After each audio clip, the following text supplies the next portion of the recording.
Hey guys, Scott here with a new beer dissection video. What I have for you today is from Lagunitas. It's called their Daytime, a Crisp Session IPA. Okay, I don't know why sometimes I stick it in front of the screen like I usually have it pop it over my shoulder for you guys to take a closer look at the can.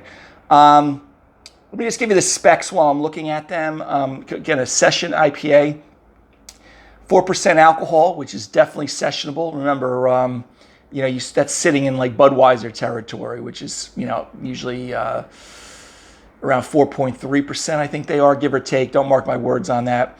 30 IBUs, International Bitterness Units. So, kind of like I'm expecting a moderate bitterness there at the very most.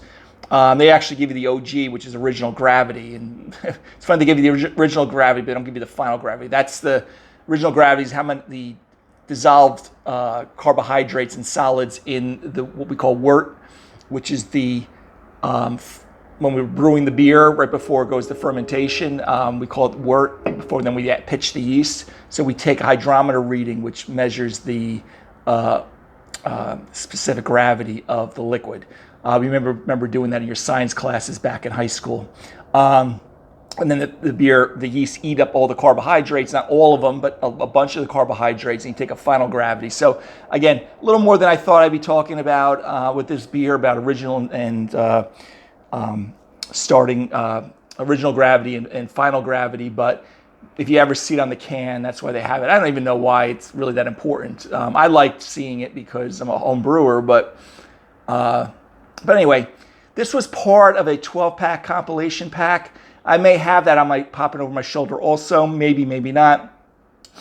Again, those compilation packs are great. I've said it before. You get a nice broad spectrum of beers from a particular brewery. This one had like Little Something Something, a tropical IPA. They had a hazy IPA, and then the classic IPA. So you can get the idea. This is the Session IPA. Wasn't happy with a couple of those other ones. You may have to search under the beer dissection for those. But I have done a couple of reviews at least at the filming of this, which I may not have published yet at the filming time of this particular video for it. But this one I definitely have never had. I've had a bunch of Lagunitas beers, obviously, because I just explained to you that I just did some reviews. But this Crisp Session IPA, I'm filming this in the middle of June, so we're approaching summer. I'm expecting that they're trying to put this as like a summertime beer. It says 4% ABV, which is on the low end these days, even though it's sitting around Budweiser, American Lager, American Light Lager territory. 3 carbs, okay? So you're watching your waistline, and 98 calories, okay? So that's pretty much it. So they got the classic dog on the can too that they usually have. So again, I never had this. Let's check this bad boy out, all right? So I have nothing really special. I got my Lake Placid Pub and Brewery pint glass here, shaker pint. All right, so let's crack this open. Lagunitas Daytime IPA. Maybe you can have this at breakfast, right? Or good tailgate beer, maybe, for your morning tailgates at college football, or even though that season's over right now. All right, so I'm not going to pour all out right now, but again, more head than I pour aggressively these days. So if you've watched more than one video, I've said that a lot. So I got a little more head. White, okay, light tan at the very most, but white head. Not really compact bubbles. Like we had a little. I should take that back. We're getting a little bit of that meringue-like top. I think it's going to dissipate pretty quickly though. This beer, but the head's pretty nice. I mean, usually we want 1 to 2 inches. If you're in your local home, sometimes I say home brewery, your farm brewery, your microbrewery, you want 1 to 2 inches typically. Okay, we don't want them filling it up right up to the top of the glass. It never requests that either, and I've done a video on that too. Okay, so the color of it is kind of a straw to maybe a light gold color, the very most, very clear, maybe a slight bit of chill haze, but anything that would, give it demerits for clarity. But this is kind of what I've been expecting. I'm looking at a, daytime IPA with those specs. Expecting something pretty light-bodied. All right, so let's take a sniff of the aroma. Okay, so you got a little citrus grapefruit on the nose. I get a little white grape also, and even like sometimes these days I've been getting a little bit more of a bubble gum kind of aroma, almost like if you were smelling a Hefeweizen Weissbier from Germany. But it's definitely citrus, fruity, little floral. Not, I wouldn't really call it herbal, kind of bouquet on there. But you get like that white grape, light grapefruit. I mean, it's not overpowering like some New England IPAs will be. Pretty nice though. I mean, it's kind of like kind of what I was expecting, not blowing you away. But definitely some citrus on there. I can even probably kind of like a the floral part or like lemongrass kind of, but overall very pleasant. And again, here's the color again. All right, so let's take the malt on the nose, very neutral, kind of doughy white bread. Pretty neutral, but you can kind of tell that from even the color, okay, that you're not expecting, they're probably using Pilsner malt only. There's some sweetness to it on the nose too, even though we don't smell sweetness, right? But you kind of get that perception of it by the aromas that's emanating from the beer. But let's take a swig. Cheers. Pretty high carbonated. Let me start with the malt.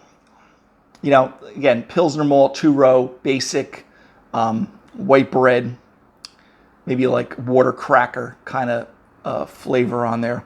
Very neutral, basic, which again, I think that's what they're aiming for this beer, right? So if you don't like those types of things, very, but on the hop side of things, if I didn't say it already, pretty high carbonate. I think I said that was the first thing I said. You get that fruit, slight citrus with the grapefruit, but again, don't think this is comparing to an IPA like some of your classic New England IPAs. It's very, a lot more subdued than that. It's not knocking you in the face. Yeah, I actually have to search for it a little bit. There's a little bit of that floral, again, fruity floral kind of taste to it. Almost, again, I get almost like basil, like, a little piece of basil in your mouth.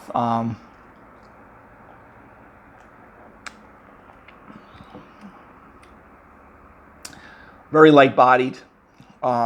Again, with those specs that I gave you at the beginning of the video, that's what I would expect. This is definitely one of those crushable, quaffable beers you could probably drink in quantity all day, hence daytime session IPA. And so I think they're nailed for what they were trying to achieve with this beer. I think they nailed it. They wanted a light-bodied, easy drinking.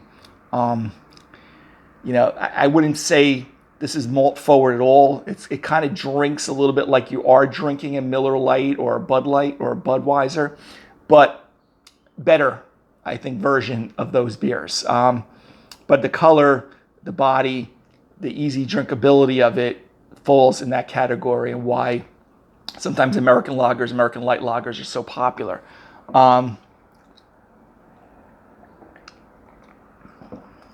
Any negatives that stand out? I think even though they want a daytime IPA, I think they could have gone a little bit up with the hop flavor and aroma. I mean, kind of probably push maybe even more on the aroma just to kind of give you a little bit more substance to it.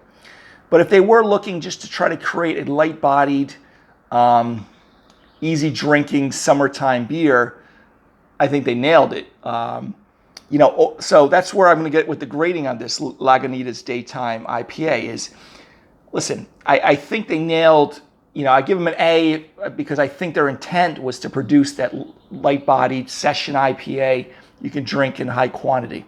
I've had other session IPAs, even like from Founders, that classic All Day IPA, I think, has a lot more hop character to it, flavor, aroma, a little more bitterness to this.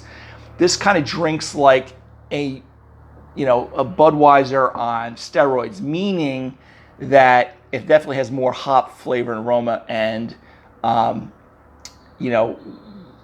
more than an American lager like that. I think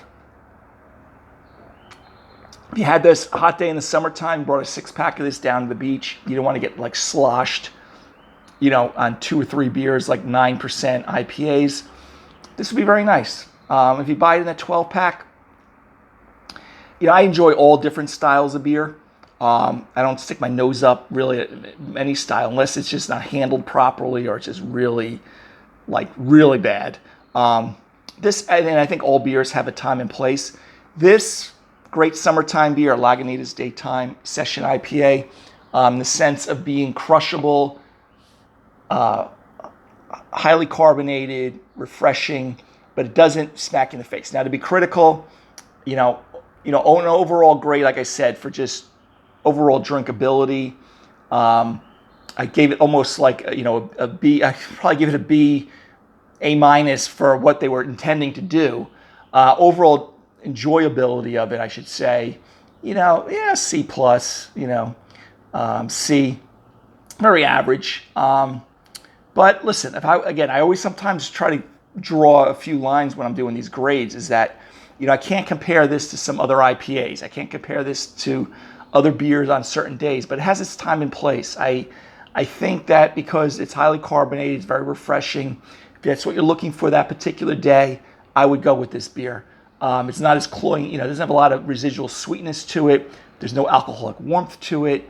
It's lower bodied. This would be very crushable. And, if I was looking for that, I would give the grade a little bit higher. Overall session IPAs, I got to, bring it down like average C, like I said, C, maybe even C- grade. So anyway, guys, today's beer dissection, okay, Lagunitas Daytime, a crisp session IPA, very low numbers on the sense of ABV. If you're looking for a refreshing beer, not too complicated, a little bit more character than American lager like Miller, Coors, Bud, things like that, this is good. It's not going to stand up to your preeminent IPAs out there, even the session IPAs, even the big beer ones like Sam Adams, which I know they're technically still craft, but I consider them big beer. Founders and that, like those are still, I think, better than this one, and they're going to give you a little more character as far as a all-day sessionable IPA. So anyway, guys, maybe a little more on this beer than I thought I was going to do, but hopefully you found it valuable. Till next beer dissection video, have a great day. Take care.